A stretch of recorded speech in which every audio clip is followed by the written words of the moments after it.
Prontos, irmãos? Preparados? Josué 1 diz assim: depois da morte de Moisés, servo do Senhor, disse o Senhor a Josué, filho de Num, auxiliar de Moisés: meu servo Moisés está morto. Agora, pois, você e todo este povo, preparem-se para atravessar o rio Jordão e entrar na terra que eu estou para dar aos israelitas. Como prometi a Moisés, todo lugar onde puserem os pés, eu darei a vocês. Seu território se estenderá do deserto ao Líbano e do grande rio Eufrates, toda a terra dos hititas até o Mar Grande, no oeste. Ninguém conseguirá resistir a você todos os dias da sua vida. Assim como estive com Moisés, estarei com você.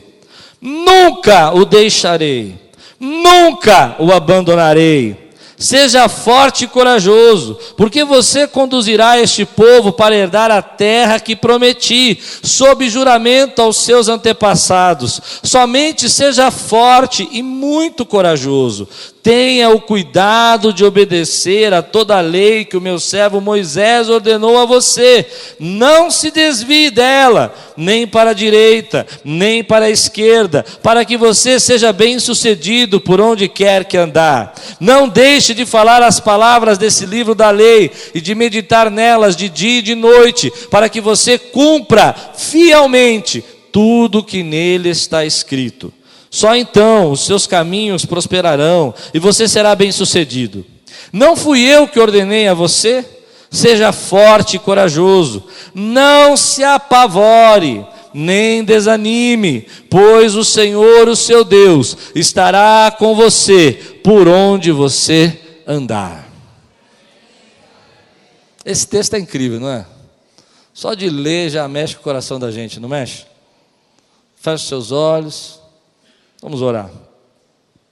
Senhor, nós te pedimos que a tua palavra venha agora ao encontro dos corações, ao encontro, Senhor, das nossas ansiedades, das nossas preocupações.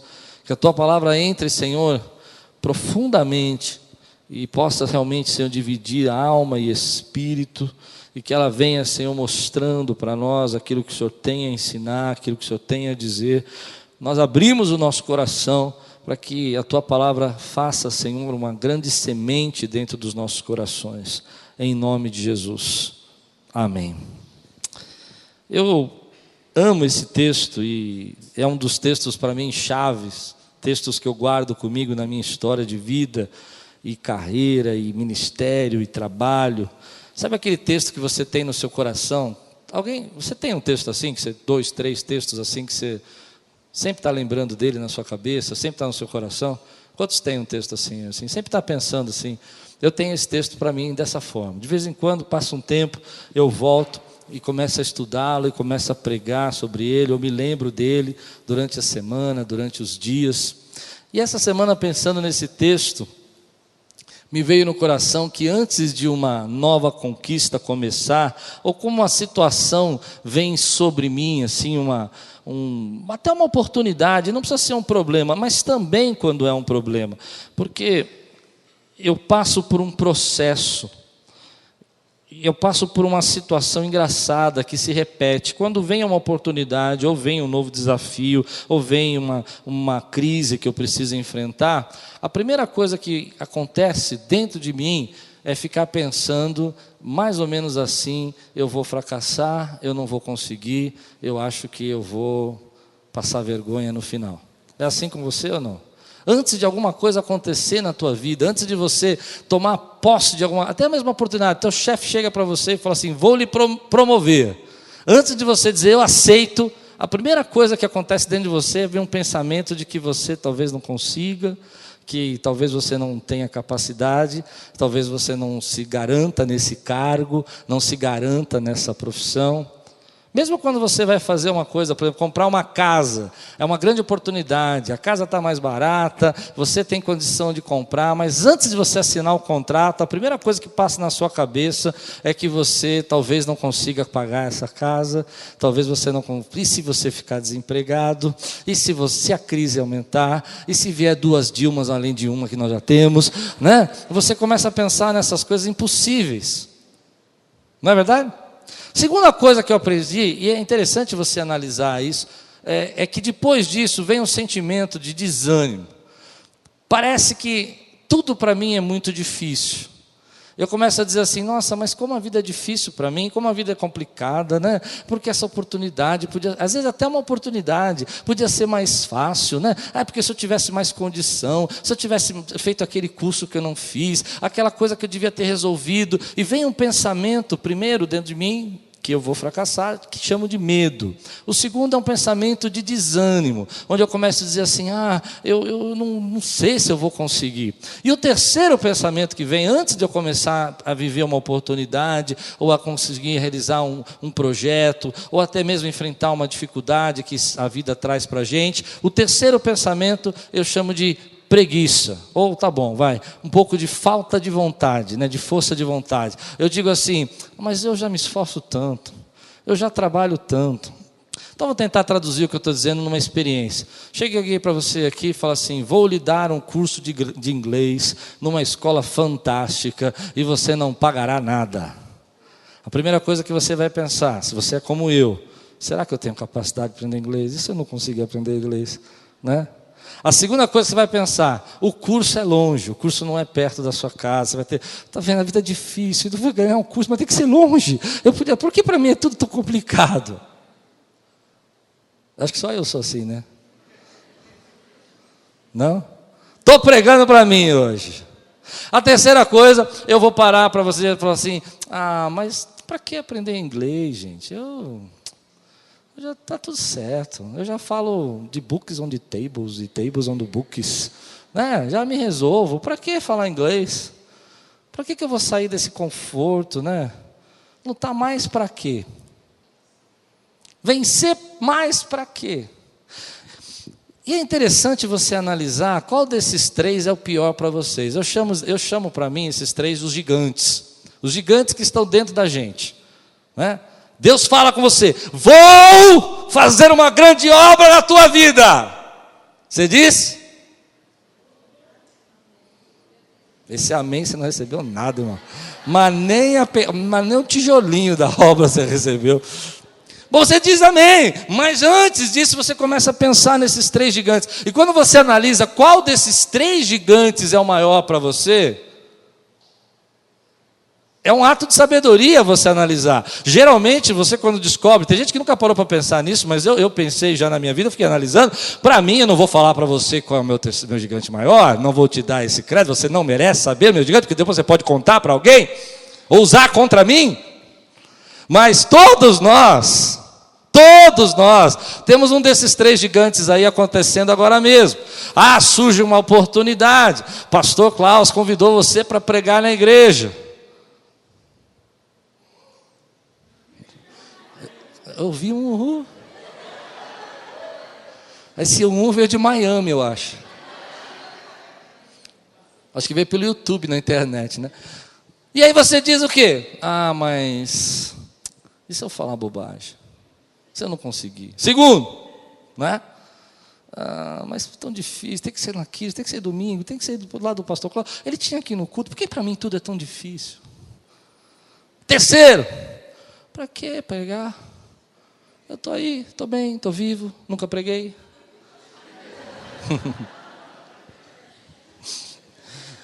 Quando nós vivemos isso, a gente começa a entender que novos desafios nos levam a novas conquistas. E se você não conseguir derrubar esses gigantes que surgem dentro de você, se você não conseguir derrubar essas dificuldades que surgem dentro da gente, dificilmente você vai conseguir avançar. Precisa você agora parar um pouquinho, ter sabedoria de enxergar. Eu sei o meu. Quando eu começo a falar muito assim, eu ponho eu de lado assim, ponho na cadeira, levanto o dedo e falo, escuta aqui, seu Klaus, deixa eu te falar uma coisa para o senhor. O senhor está achando que a vida é muito... Não vou falar não. Você está achando que a vida é muito difícil para você? É? Vou te levar para passar uma semana na África.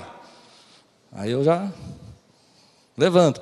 É interessante esse texto porque Deus está chamando Josué e dizendo assim: olha, Josué, nós temos muito a conquistar, nós temos muita coisa a avançar, mas é um momento difícil na vida ali do povo de Israel, porque um grande líder chamado Moisés havia morrido.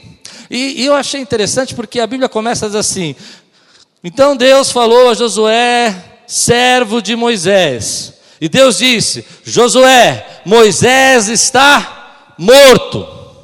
Primeiro, Josué não sabia que Moisés estava morto. Eu acho que sabia. Segundo, por que Deus está dizendo isso? Porque Deus está mostrando para Josué que um ciclo da vida dele terminou. O ciclo que ele vivia, que aquele momento, terminou. E talvez desculpas como essa que eu e você damos estavam passando na cabeça de Josué. Talvez ele dizer assim: olha, por que agora? O que eu vou fazer? Como eu vou enfrentar? O que eu tenho para fazer? Será que eu tenho capacidade para assumir o lugar de Moisés? Eu era o servo. Talvez estivesse pensando: olha, eu não preciso fazer tantas coisas. Então Deus vem para Josué e começa a dar uma lição para ele, como um técnico. Ele começa a dizer assim: escuta aqui, Josué, eu quero dizer para você, você era servo de Moisés, e agora Moisés está morto, esse ciclo começou, e eu estou dizendo para você, que vou levar você a conquistar todas as promessas que havia feito a Moisés, vou levar você a uma nova fase. Quando um ciclo da nossa vida termina, a morte de Moisés era o final de um ciclo, Deus estava começando um novo ciclo na vida de Josué. Eu quero dizer algo para você, meu irmão, do Espírito Santo para a tua vida. Talvez hoje você esteja vivendo um final de um ciclo, final de uma fase, final de um momento de emprego, final de um trabalho numa empresa, final de um casamento que aconteceu na sua vida. Talvez alguém lhe repudiou, ele se afastou de você, mas eu tenho algo para dizer: Deus usa novos ciclos e finais de ciclos para começar ciclos novos na vida daqueles que creem. Você crê nisso? E se nós não enxergarmos isso dentro da gente, é bem provável que esse ciclo venha, essa nova fase chega, mas a gente não consiga tomar posse dessa nova fase, porque a gente está preso. E Deus está dizendo aqui: Josué, você que era o servo, eu tenho algo para dizer para você. Não se desanime, não tenha medo, seja forte e corajoso. Aonde você puser a planta dos seus pés, eu vou dar a você. Assim como eu estive com meu servo Moisés, eu estou com você. E se você crê que essas palavras são para a sua vida nessa noite também, joga a tua mão para o alto e diz: eu creio, Deus, eu tomo posse dessa palavra, é para mim. Porque todos nós estamos vivendo momentos da nossa vida onde fases terminam, dificuldades acontecem, coisas que nós não esperávamos, crises econômicas, problemas às vezes que vêm contra a nossa vida, e também estamos vivendo oportunidades que mostram o final de um ciclo e o início de outro. Talvez o teu nome estivesse na lista do corte, e você está dizendo assim: Senhor, mas por que o meu nome tinha que estar lá? Por que a vida é tão difícil? Porque talvez foi esse o jeito que Deus achou de te tirar de servidão e te colocar em lugar mais alto de liderança. Se Moisés não tivesse morto, Josué não poderia ser o líder, meu irmão. Você dá para entender isso que eu falei? E às vezes Deus tem que quebrar um ciclo de uma amizade, de um relacionamento, de uma dificuldade.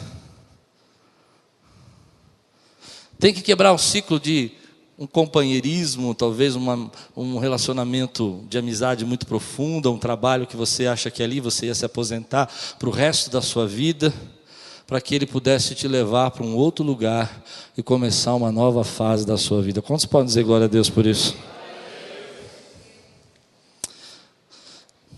Nós não conseguimos enxergar que às vezes o final desse ciclo, o final desse momento, é a oportunidade que Deus está criando para nós. Se aquela empresa não tivesse te mandado embora, talvez você nunca conseguiria mudar o ramo da sua carreira. Mas a gente não consegue pensar assim na hora, consegue? Não, para nós. Deus nos deixou, Deus nos abandonou, Deus não deixou, mas a palavra de Deus diz aqui nesse texto: eu nunca o deixarei, eu nunca o abandonarei. Mas a gente não consegue entender, por exemplo, que existem novas oportunidades, existe uma Canaã toda para conquistar. É isso que Josué está vendo. Josué está vendo uma Canaã inteira para conquistar. Ele está dizendo: mas Deus, conquistar Jericó, a muralha. Assim como eu estive com meu servo Moisés, eu estarei com você, Josué. E às vezes até diante da oportunidade, Deus tem que chamar a gente de lado. Fala assim: vem aqui, chega mais perto, vem cá, deixa eu dizer um negócio para você. Nós vamos conquistar tudo isso aí. E você sabe quem eu vou usar para conquistar? Sabe quem eu estou chamando? Você.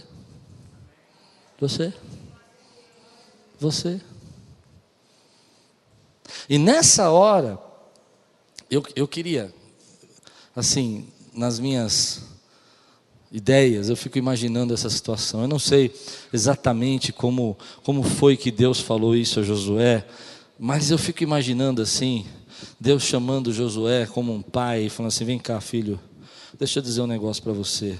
Eu não te chamei você para ser medroso. Eu não chamei você para ser apavorado. Eu não chamei você para ter medo do exército inimigo. Eu não chamei você para ter medo da crise. Eu não chamei você para ter medo das dificuldades. Eu chamei você para dizer uma coisa: eu te ordeno hoje, seja forte e corajoso. Você já imaginou?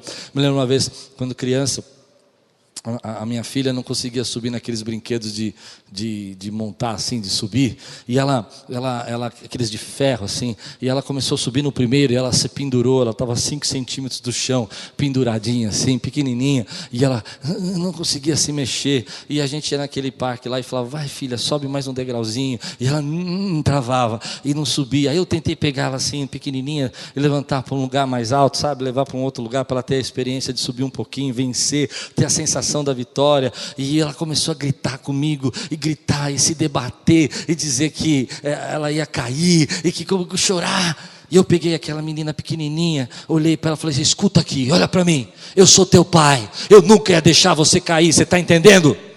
Ela olhou assim. Falei: outra coisa, minha filha não é medrosa, minha filha sobe e desce isso aqui. Agora vira e vamos subir. Ela foi subindo. Quando ela chegou lá em cima, ela começou a gritar: papai, estou aqui, papai, estou aqui. Dessa noite Deus quer pegar você, querido, dizer assim: não seja medroso, não tenha medo, querido, eu estou com você, eu não deixo você cair, eu não deixo você cair, eu nunca te deixarei, eu nunca te abandonarei. É assim que eu interpreto esse texto. Deus dizendo isso para Josué: Josué, escute aqui.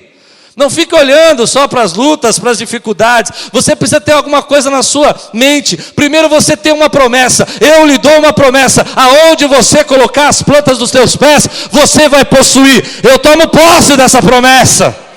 Depois ele diz: eu tenho outra coisa para dizer. Assim como eu estive com meu servo Moisés, eu estou com você. Lembra dos milagres? Lembra da água na rocha? Lembra da forma como eu defendi Moisés contra os faraós? Eu defendo você, Josué. Só que tem uma coisa: a gente não lê essa história para falar como Josué foi incrível, como Moisés foi incrível. Nós lemos essa história para dizer quem é Deus. Você entendeu isso? Você não entendeu? Nós não estamos aqui: uau, Josué, Deus gostava de Josué. Estou falando de Deus. Deus é o Deus que nunca te abandona. Deus é o Deus que nunca lhe deixa. E se tem uma coisa que eu não consigo entender em Deus, é como Ele nunca abandona a gente. Quando eu comecei a pastorear, eu era meio irado assim, meio bravo assim, o Anderson que o diga, era bravo. E aí, eu olhava uma pessoa assim, a vidinha meia torta, estava meio errado. Eu falei assim: esse cara tem que ir para o inferno, Deus. Por que o senhor não faz o que o senhor fez com Moisés? Abre lá com Abirão e Coré, abre o chão, engole ele assim, ó. Uau, Deus! Queria ver sangue, né? Mas aí eu ficava bravo com Deus, porque Deus nunca desistia daquela pessoa. E aquela pessoa podia fazer que nem o filho pródigo, ir longe, pedir herança do pai, pedir para o pai morrer, ir no fundo do poço, gastar toda a herança com prostitutas, está lá em Lucas capítulo 15, e depois dizer ainda que estava com fome, perder tudo, e que nem dava, nem era digno de comer a comida dos porcos. Mas há uma coisa naquela história que me chama a atenção: ele nunca foi abandonado. Nós podemos abandonar Deus, mas Deus nunca o abandonou, porque Ele estava esperando o filho voltar. E quando o filho ainda estava longe, diz a palavra que ele saiu correndo, desceu, colocou vestes novas, colocou um anel no dedo, porque o nosso Deus nunca te deixará, nunca te abandonará. Você pode dizer glória a Deus por isso, meu irmão? Aleluia. Quantas vezes a gente olha e fica pensando que isso é algo que Deus pode fazer com seus filhos? Ele não faz. Às vezes nós tomamos decisões na nossa vida que vão nos levar para longe de Deus. Às vezes nós tomamos decisão na nossa vida que vão nos afastando de Deus. Mas Deus está lá, esperando o seu sinal. E aí eu não gostava disso, e a gente não consegue entender. O camarada é um bandido, é um criminoso, roubou, foi parar na cadeia. E nós falamos, abre mesmo e joga no inferno mesmo, né? A igreja, não são?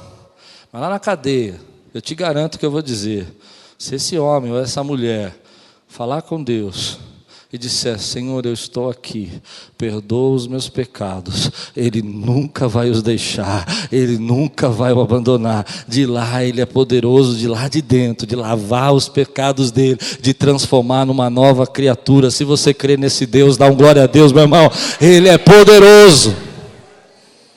Agora, o que Deus está fazendo nesse texto é que Deus está preparando Josué.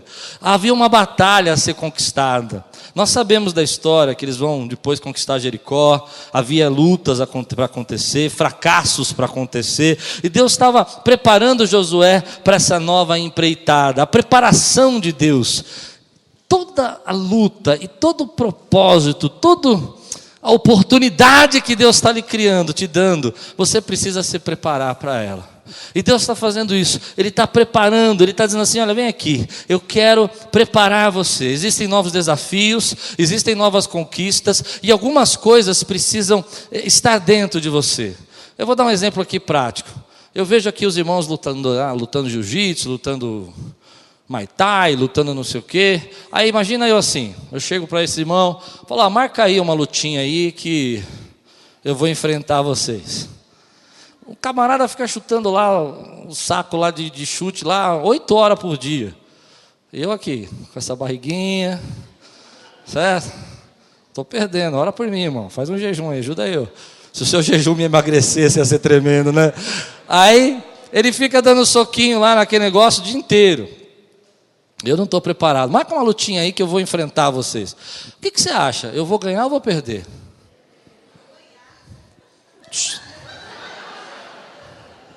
Foi você, né, Marcelo? Quem foi? Lupe. Você está doida para eu apanhar, né?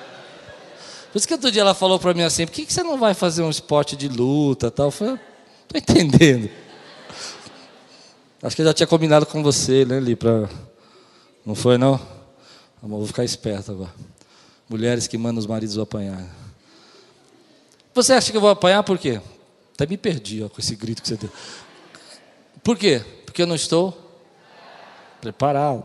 Mas, talvez, se eu me preparar um pouco, e pegar uma pessoa um pouco mais fraca, me preparar bem, talvez eu tenha oportunidades, né? Chance. Eu acho que a vida, o que Deus está fazendo com Josué é mais ou menos assim, Ele está preparando Josué. Ele está dizendo assim, vem aqui Josué, eu quero preparar você, porque eu tenho coisas para realizar na sua vida e você precisa estar preparado. E Ele prepara Josué com 3 coisas que esse texto, por isso que eu gosto dele, é a forma como eu tenho me preparado. Você quer saber como eu faço? Posso compartilhar? 3 coisas, aprende comigo aqui. Antes de uma luta, de uma oportunidade, Quando vem aqueles pensamentos, se eu fracassar, o medo, tão difícil a minha vida, o desânimo. Ou quando vem aquele pensamento de, já fiz muito, né? Preguiça. Eu enfrento isso e aprendi com Deus a preparar com 3 verdades. A primeira verdade que você precisa enfrentar as lutas, as dificuldades da vida, é com aquilo que Deus fala nessa palavra: eu estou com você. Diga comigo, Ele está comigo. Quando alguma pessoa chega para mim e fala assim, olha, é o seguinte, janeiro não é mês de fazer reforma. E eu digo para mim, Ele está comigo. Você pode dizer de novo? Ele está com você? Oh, vocês são maus, né? Era para vocês dizer, Ele está com você, para eu receber. Agora não vale mais. Ele está com você. Aí, eu coloco isso no meu coração. Ele está comigo. Mas Ele não... Você precisa pensar o que isso significa para você. Ele está com você significa o quê? A gente tem uma forma de olhar isso, né? Romântica, mais poética. Fica tranquilo, Deus está com você. Dá uma raiva quando a pessoa fala isso, né? Você está morrendo de ansiedade. Não, fica em paz, Deus está com você. Né? Você está na lista para ser mandado embora, o teu nome é o primeiro. Fica tranquilo, Deus está com você. Eu não gosto. Não é dessa forma que eu quero olhar esse texto, Deus está com você. A forma como eu olho é mais ou menos assim. Uma vez veio um rapaz aqui da igreja, não sei se bem intencionado ou não, chegou para mim aqui, lembra até que estava aqui, falou assim, pastor, faz muitos anos isso, por que tanta gente está indo embora da igreja? E ele me pegou de um jeito assim, que eu não estava preparado, sabe? Porque as pessoas sempre veem quem sai da igreja, mas nunca veem quem entrou na igreja. Não é verdade? Ele falou assim de um jeito, eu me sentia assim acuado, parecia que ele estava me acusando. E eu não sabia o que responder, porque eu nem sabia nem quem tinha saído da igreja. Entendeu? Eu olhei para ele e falei, o que eu vou responder? Aprendi uma lição. Ele está comigo. Olhei para ele e falei assim, eu não sei porque estão saindo, mas eu tenho uma coisa para dizer, Deus está aqui nesse lugar, está comigo. Aí ele olhou assim, né? Falei, Porque quando você começa a entender que Deus está com você, e mais, Ele está em você. Aonde você puser a planta dos seus pés, você possuirá, diz a palavra, porque Ele está com você e Ele está em você. As pessoas dizem, cuidado com a crise. Eu digo, tudo bem, Ele está comigo e está em mim. As pessoas dizem, olha, isso não vai dar certo, esse negócio não pode não dar certo. Eu digo, Ele está comigo e Ele está em mim. Se prepare para as coisas novas que Deus tem para a tua vida. Ele está com você e Ele está em você. Você precisa se preparar. As pessoas dizem, olha, não vai dar para pagar a prestação esse mês. Ele está comigo, Ele está em mim. Ele nunca me deixará, nunca me abandonará. Você não está entendendo. O que significa para você, Ele está com você? Se você fosse olhar isso não de uma forma romântica, não uma forma de autoajuda, fica tranquilo, Ele está com você. Mas se fosse olhar de uma forma mais filosófica, eu diria para você, de uma forma mais filosófica, você está dizendo que o Deus Criador dos céus e da terra, o que fez as estrelas, fez o universo, fez o sol, o haja, que disse haja luz e houve luz. Você está dizendo, aquele que fez separação entre o céu e a terra, aquele que criou do nada todas as coisas, Ele está com você. Aquele que abre a porta que ninguém fecha está com você. Aquele que diz na palavra que pode todas as coisas, porque Ele é o Todo-Poderoso, está com você. É isso que precisa estar dentro do seu coração, meu irmão. Você pode dizer glória a Deus por isso? É Ele que está com você, é Ele que está em você. É diferente. Quem está comigo? Uma coisa o pastor Alves diz assim, eu estou com você. Eu vou dizer, legal, ele gosta de mim. Uma outra coisa é Deus dizer, eu, Senhor, eu sou, antes de mim não havia. eu estou com você. Eu me preparo para as lutas assim. Deus mandou, Deus disse, me guiou, Ele está comigo. Eu posso não estar entendendo nada, eu posso não ver nada, mas eu coloco assim, Ele está comigo. Ó, bota no seu peito assim e fala assim, Ele está comigo aqui, ó. Quantos podem dar glória a Deus aqui nessa noite, querido?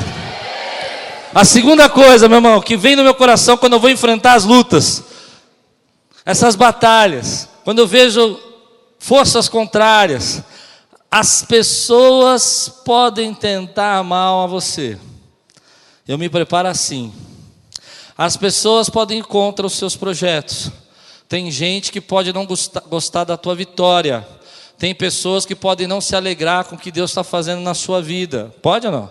Tem coisas que podem se levantar, forças contrárias, problemas econômicos. Amém? Eu me preparo assim. Apesar de todas essas coisas que podem acontecer, Ele nunca vai deixar de estar comigo. Gostem ou não gostem, queiram ou não queiram, podem ir embora ou ficar, as palavras dEle vão se cumprir na minha vida. Ele disse, Ele vai fazer. Quantos podem dizer glória a Deus? As pessoas não definem o seu destino, as pessoas não definem o seu sucesso, o seu patrão não manda aonde você vai chegar. Hoje o teu patrão pode dizer, olha, naquela promoção que eu disse que te dá, não vou dar, não tem condição. Ele não define o plano de Deus para a tua vida, Ele abre a porta, Ele faz rios no deserto, meu irmão, Ele cumpre a palavra dEle. Eu disse que ia te ajudar, mas não vou mais, já ouviu isso? Ah, eu falei que ia estar com você naquela causa, mas não deu. Não me importa, eu confio no Senhor, porque é dEle a última palavra, é por Ele, para Ele são todas as coisas, meu irmão. Creia, dê um glória, se prepare. Quantas vezes nós colocamos a expectativa nas pessoas? Não, Ele disse que ia me ajudar, não é? Ele falou que ia estar lá. Não, eu estava contando. Ou a gente faz assim, por que eu não nasci numa família com um pai rico, né? Meu pai podia ter uma quadra de casas assim, Rua Clélia inteira dele, o que você acha? Pensou? Eu falo isso porque quando eu era garoto, minha mãe contava uma história, que meu avô foi jogador de futebol, né? Jogava aqui na Lapa, no Lapianinho.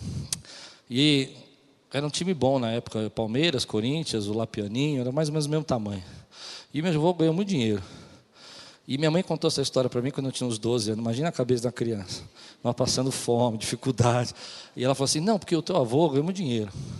Mas aí, um dia, chegou um amigo dele lá, um dono não sei de onde, e falou assim, ô Pelau, me dá o apelido do meu avô era Pelau, né? Jogador de futebol chamado Pelau. Falou assim, me dá um dinheiro aí, me empresta uma grana aí que eu vou comprar umas casinhas aqui na Rua Clélia, embaixo da escola Pereira Barreto ali, né? Comprar umas casinhas ali. Aí minha mãe passava lá e falou assim, essa casa era para ser do meu pai, essa. Eu falei assim, Deus, só podia ter resolvido tudo, ao invés dele emprestar o dinheiro, ele tinha comprado as casas. Querido, ainda que você nasceu numa família que não tinha nada, isso não define o seu destino. Quem define o seu destino é Deus, meu irmão. Se você crê nisso, aplauda ao Senhor, glorifique o nome dEle. Não define, meu irmão. Talvez um ciclo tenha terminado. Eu vou falar uma coisa aqui muito séria. Quem me conhece sabe que a gente luta muito por casamentos aqui na igreja. Mas a gente sabe que algumas vezes as coisas acontecem, não é? Pessoas são repudiadas. E às vezes quando a moça é repudiada, a mulher é repudiada, ela acha que Deus também está repudiando ela. O marido às vezes arruma uma outra pessoa. Vocês estão entendendo? Foge de casa, deixa a mulher sozinha e ela acha que Deus está deixando. Eu vou dizer o que eu penso sobre isso. Talvez Deus tivesse que tirar essa pessoa da sua vida para você ser aquilo que Ele quer que você seja e abrir um novo caminho. E a glória da segunda casa pode ser maior que a glória da primeira, meu irmão. Porque aquela pessoa podia impedir você de ser o instrumento que Deus queria que você fosse. Você não sabe se ele ia se converter um dia ou não. Talvez nunca ia deixar. Então toma cuidado. Vou terminar minha frase agora. Toma cuidado, porque às vezes você está impedindo os projetos de Deus na vida de alguém, e Deus tem que tirar você.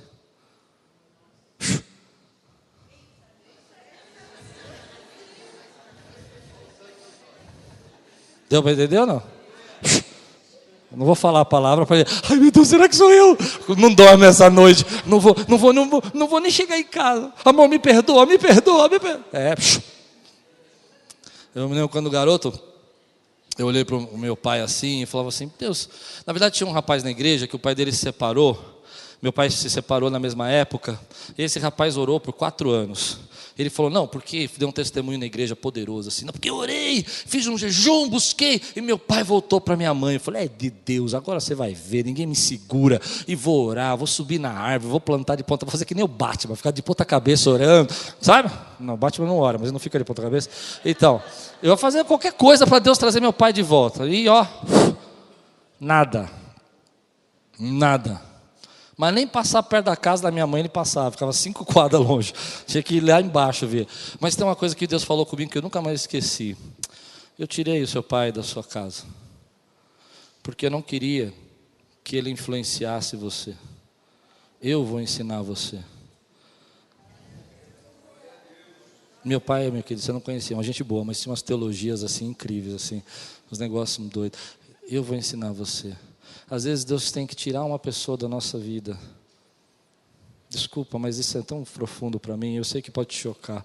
Deus precisa tirar uma situação da sua vida. Você depende do seu chefe, você depende do seu amigo, você depende da sua colega, você depende da sua sogra, do seu sogro. E aí Deus precisa criar um problema para você se afastar, para você começar a depender só dEle, da glória dEle, meu irmão.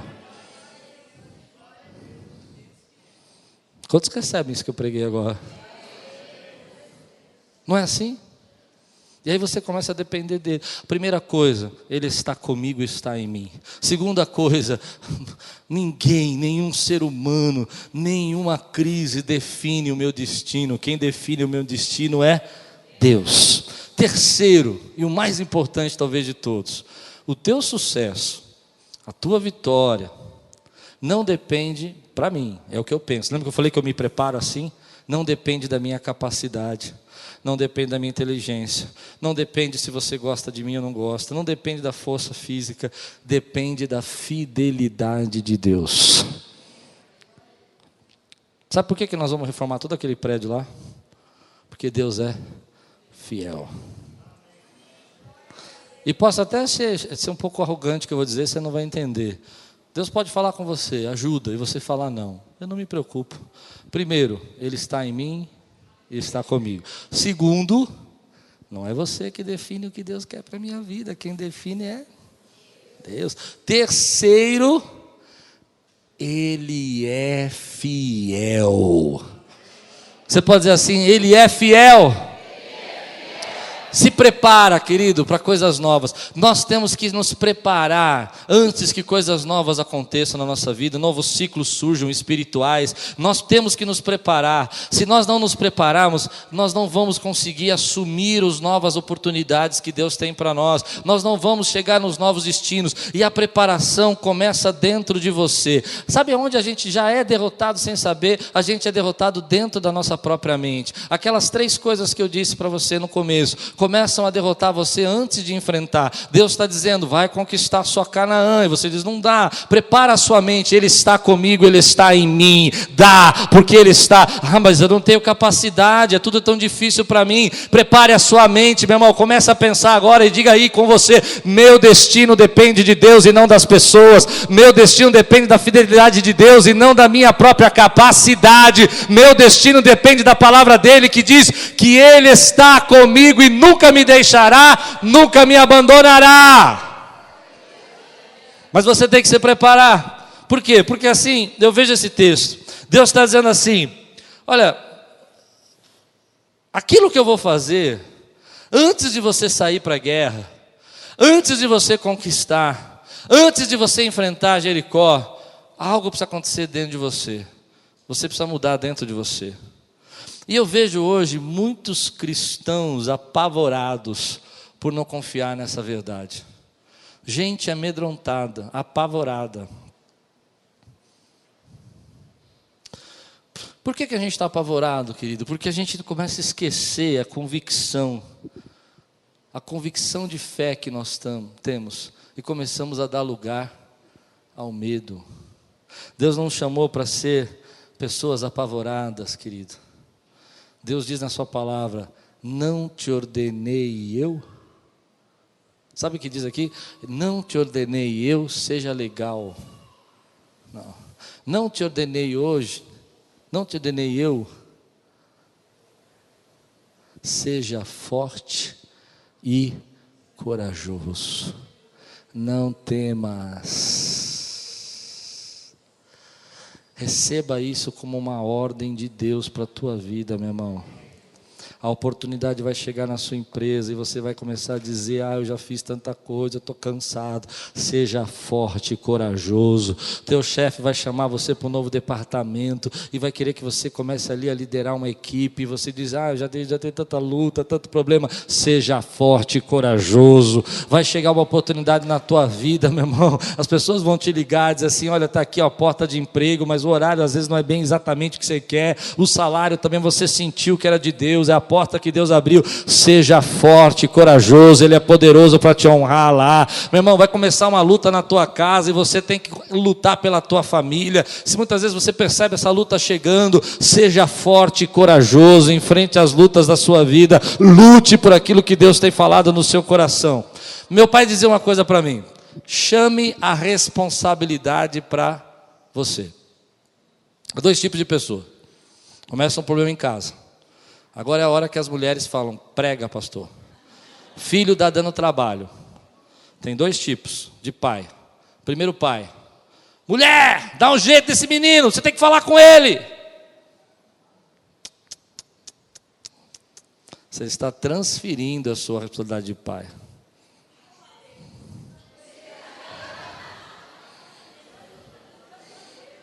A Ju está no espírito. Outro tipo de pai: esposa, deixa comigo, eu vou conversar com esse menino. Sua empresa está entrando numa luta, uma crise. Aí você tem lá um gerente, um cara que cuida lá do teu dinheiro, paga suas contas. Você precisa fazer uma coisa, você precisa diminuir os gastos dessa empresa. Faz alguma coisa. Vem aqui. Senta aqui e vamos revisar tudo junto. E vamos cortar esses gastos junto, que a nossa empresa foi chamada para prosperar. Há pessoas que não chamam a responsabilidade para si. Deus está dizendo: Josué, eu vou usar você para conquistar. Chame a responsabilidade para você. Seja forte e corajoso. Não se desanime. Não se desanime. Chame a responsabilidade para você. Porque a minha esposa, ela não me ouve mais, meu casamento está em crise, eu acho que eu vou assistir um filme com ela. Eu ia falar outra coisa. Falar: vou no casamento blindado. Pode ir, é bênção. É que eu estou me corrigindo aqui, meu delay, né? Pode ir, é bênção. Mas se você não chamar a responsabilidade para você do seu casamento, bons conselhos e boas ideias e bons princípios não vão mudar você se você não adotá-lo na tua vida. Você tem que chamar a responsabilidade para você. Você tem que dizer assim: olha, está aqui, ó. Eu não fui chamado por Deus para ser um cristão apavorado. Como que eu posso ser um cristão apavorado se Ele está comigo, se Ele está em mim? Quantos podem dizer amém por isso, meu irmão? Eu vou cuidar da minha família. Eu vou chamar a responsabilidade dos meus filhos. Eu vou enfrentar minhas lutas sem desânimo. Por quê? Porque aonde eu puser a planta dos meus pés, eu possuirei. Aquilo que eu chamar de responsabilidade para a minha vida, aquilo que eu me impuser, aquilo que eu caminhar, aonde eu pisar, entende isso? Tudo quanto eu fizer, prosperará. Mas tem gente que não chama responsabilidade nenhuma. O patrão chega e fala: olha, esse departamento aqui precisa de uma organização. Ah, eu já falei. Falar não resolve nada, vai lá e organiza o departamento. Entendeu? Ah, porque a igreja tem que fazer uma série de coisas, tem emenda, a igreja tem tanto serviço para fazer, e não tem fim. Eu costumo dizer que o balcão de serviço da igreja não tem fim. Mas não adianta você ficar falando para mim o que tem que fazer. Chama a responsabilidade, meu irmão. Eu já estou com as costas carregadas, me ajuda a carregar. Diz, vem aqui, eu vou chamar para mim. E eu vou resolver esse problema. Eu vou resolver esse problema. Eu vou ser a solução. Quantas vezes, querido, eu já vi Deus entrar com providências na minha vida, quando eu disse, vou chamar a responsabilidade para mim. Às vezes situações que pareciam irreversíveis, mas quando você chama a responsabilidade para você, Deus vem e fortalece o teu homem interior, para que o seu homem exterior consiga as conquistas que ele tem para você. Entende? Seja corajoso, meu irmão, anime-se, Ele está com você. Quando o seu chefe te chamar para dar uma palavra na empresa, ou dirigir uma reunião, não diga, não, acho que não sei. Seja forte e corajoso, seja humilde, seja servo, faça isso com o coração aberto. Quantos podem dizer amém por isso, querido? Quanto o nosso homem interior é fortalecido, nós estamos preparados para conquistar aquilo que Deus nos deu. Eu queria dizer uma coisa aqui que eu não falei de manhã. Pessoas fracas interiormente não conseguem conquistar. Se a sua fé é pequena, você não consegue. Se você acha que Deus te deixou, você não consegue. Deus primeiro precisa trabalhar dentro de você. Qualquer coisinha que acontece te magoa, você abandona, né? Alguém pisa no seu calo, você desiste. Sua esposa não dobra as toalhas do jeito que você acha que tem que dobrar, você já quer brigar. Porque você está fraco. Mas quando você é fortalecido interiormente, querido, você está preparado para vencer e conquistar o que Deus planejou. Agora, a parte que mais fala no meu coração esse texto, e é o que eu sempre coloco dentro de mim, e eu gosto de repetir várias vezes, é essa: nunca te deixarei. Por isso que eu falei tantas vezes, nunca te abandonarei. Você entende isso? Veio uma luta na tua vida, Ele nunca me deixará, Ele nunca me abandonará. Veio uma crise, Ele nunca me deixará, Ele nunca me abandonará. Veio uma oportunidade maior do que você, porque as oportunidades de Deus são maiores que a gente, Ele nunca me deixará, nunca me abandonará. Quando eu começo a pensar nisso, eu lembro que Deus está dizendo nesse texto assim: anime-se, tenha coragem, enfrente esses desafios que a vida te oferece, tenha oportunidade, não deixe de fazer aquilo que Deus manda você fazer por medo, por preguiça ou por desânimo. Não perca as portas que Deus está abrindo para você por medo, por preguiça ou por desânimo. Tenha coragem, anime-se, encha seu coração dessa certeza que Ele está com você. Prepara o seu homem interior, querido, para que quando a oportunidade chegar na tua vida, você poder dizer: deixa comigo, eu estou pronto, joga aqui, joga em mim aqui, que eu faço esse gol.